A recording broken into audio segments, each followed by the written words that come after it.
આમોદમાં છેલ્લા 2 દિવસમાં રખડતા શ્વાનોએ 10 વ્યક્તિઓને બચકા ભરી લોહી લુબાણ કરતા નગરજનો ભયભીત બન્યા હતા, જેના પગલે રખડતા શ્વાનોને તંત્રએ પકડવાની કામગીરી હાથ ધરી હતી। 2 દિવસ પહેલા જ અલગ અલગ વિસ્તારોમાં રમી રહેલા 4 માસૂમ બાળકો પર કૂતરાઓએ પોતાના તીક્ષ્ણ દાંત વડે બચકા ભરી બાળકોને ઇજાગ્રસ્ત કર્યા હતા, જેમાં ગંભીર રીતે ઇજાગ્રસ્ત થયેલા બાળકોને આમોદમાં પ્રાથમિક સારવાર આપ્યા બાદ વધુ સારવાર અર્થે ભરૂચ સિવિલ હોસ્પિટલ ખસેડવાની ફરજ પડી હતી।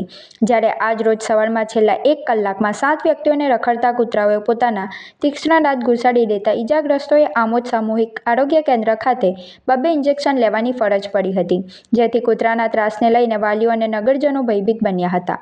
આ ઘટનાઓના પગલે રોષે ભરેલા સ્થાનિક રહીશોએ નગરપાલિકા કચેરીને જઈને ઉગ્ર રજૂઆતો કરી હતી, જેના પ્રત્યુત્તરમાં તંત્ર તાત્કાલિક હરકતમાં આવી શ્વાન પકડનાર ટીમ દ્વારા 11 જેટલા રખડતા શ્વાનોને પકડી પાડવામાં આવ્યા હતા। પાલિકાના જણાવ્યા અનુસાર પકડાયેલા શ્વાનોમાંથી હડકવાના લક્ષણો ધરાવતા 2 શ્વાનોને અલગ તારવી લેવામાં આવ્યા હતા।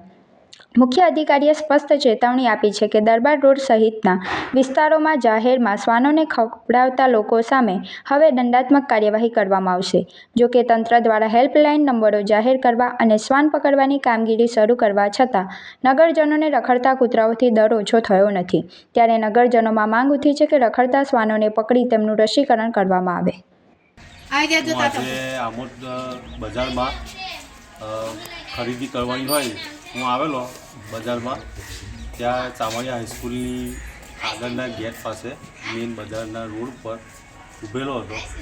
પાછળથી એક કૂતરું આવીને મારા ડાબા પગે બચકું ભરેલું અને 2 દાંત અંદર ઘૂસી ગયેલા। હું અત્યારે આમોદ આરોગ્ય કેન્દ્રમાં સારવાર માટે પાટાપિંડી માટે અને ઇન્જેક્શન માટે હું અહીંયા આવેલો છું। કૂતરું થોડુંક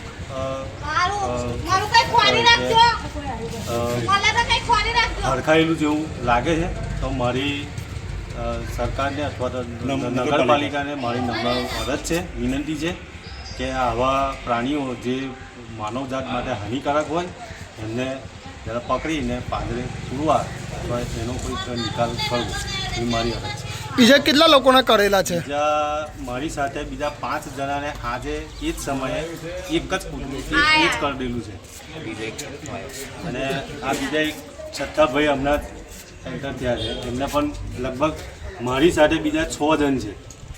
એ 6 જણને કૂતરું કરડવાનો બનાવ આજે જ બનેલો છે, તો તાત્કાલિક ધોરણે કોઈ પગલાં ભરવામાં આવે એની સામે એ મારી ફરજ છે। બીજી બાજુ છે કેટલાક લોકો આ શ્વાનને જે ટોળે બંધ ભેગા કરીને સાહેબ જે કૃત્ય કરી રહ્યા છે તે બાબતે શું કહેશો? અમારા ધ્યાનમાં એવું આવ્યું છે કે આપણે આમોદ શહેરમાં લગભગ 2 થી 3 જગ્યાએ લોકો છે ને કૂતરાઓને દયાથી જ કે ફીડિંગ કરાવે તો ખવડાવે છે, તો એ લોકોને સ્પષ્ટ સૂચના આપવામાં આવે છે કે જો હવે અમારા ધ્યાનમાં આવશે અને જો એમને ફીડિંગ કરેલા એમને જો ભેગા કરીને ખવડાયેલા કૂતરાઓ જો કરડશે તો એમના પર સ્પેશિયલ દંડ નાખવામાં આવશે। અને જે મેસેજ મને આજે મળેલ છે કે જે દરબારી રોડ પર એક ભાઈ જે કૂતરાઓને ખવડાવે છે અને એ કૂતરાઓ જે મોટરસાયકલ અને સ્કૂટરની પાછળ દોડે છે એને અમે કાલે સ્પેશિયલ નગરપાલિકામાં બોલાવીશું, આ પ્રવૃત્તિ બંધ કરે, નહીંતર એને સ્પેશિયલ એના પર દંડની કાર્યવાહી કરીશું। સાહેબ આગામી સમયની અંદર જે ઠેર ઠેર અત્યારે જે શ્વાનનો આતંક વધ્યો છે તેની વસ્તીમાં ખૂબ જ વધારો જોવા મળી રહ્યો છે સાહેબ, અને આ બાબતને લઈને નગરજનોને તમે શું સંદેશ આપો? એના માટે અમારી આ બાબતમાં કામગીરી ચાલુ જ છે। કૂતરાઓને સ્પેશિયલ ઝોન બનાવી એને પ્રોટેક્શન સાથે રાખવા માટેની અમારી નેક્સ્ટ કાર્યવાહી ચાલુ જ છે। સાહેબ માની લો કે કોઈ ફળિયાની અંદર સાહેબ આવા કૂતરાઓનો આતંક છે, જે બાબતની અંદર નગરપાલિકા માટે કોઈ હેલ્પલાઇન નંબર કે પછી મેસેજ આપવો હોય તો? એના માટે અમારી હેલ્પલાઇન નંબર ખુલ્લી જ છે, તેમજ જો કોઈ એવું હોય તો સ્પેશિયલ મારો નંબર તેમજ અમારે જે પંડ્યાજી છે નરેશ પંડ્યા એનો નંબર પર ગમે ત્યારે ફોન કરો। અમે આ બાબતમાં કૂતરા પકડનારી ટીમ અમારી 24 કલાક તૈયાર જ છે। અમે એમને કંઈ બી આવી તકલીફ હશે તો અમે તાત્કાલિક મદદ માટે દોડી જઈશું।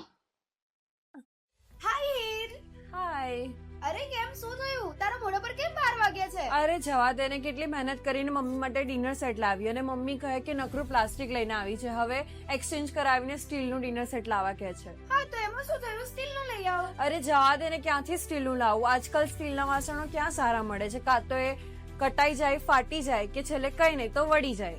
હવે સ્ટીલના વાસણો નહીં ફાટે, વળે કે નહીં કટાય. ભરૂચમાં સ્ટીલની કોઈ પણ વસ્તુ ખરીદવી હોય તો ભરોસો માત્ર એક જ સ્થળ, વર્ષોથી વિશ્વાસપાત્ર નર્મદા ઇન્ડસ્ટ્રીઝ. વાવ, આ તો બહુ હેવી અને સારી ક્વોલિટીનું સ્ટીલ લાગે છે. પણ આ બધી વસ્તુઓ પર ડિસ્કાઉન્ટ મળશે ખરું? અરે આ બધી વસ્તુ તને હોલસેલ ભાવમાં મળી જશે. ભરૂચના બધા હોટેલ્સ વાળા, કેટરિંગ વાળા બધા અહીંથી જ વાસણો ખરીદે છે. માત્ર ભરૂચમાં જ નહીં પણ વિદેશમાં પણ નર્મદા ઇન્ડસ્ટ્રીના ટ્રાયપ્લાય વાસણોની ખૂબ જ માંગ છે.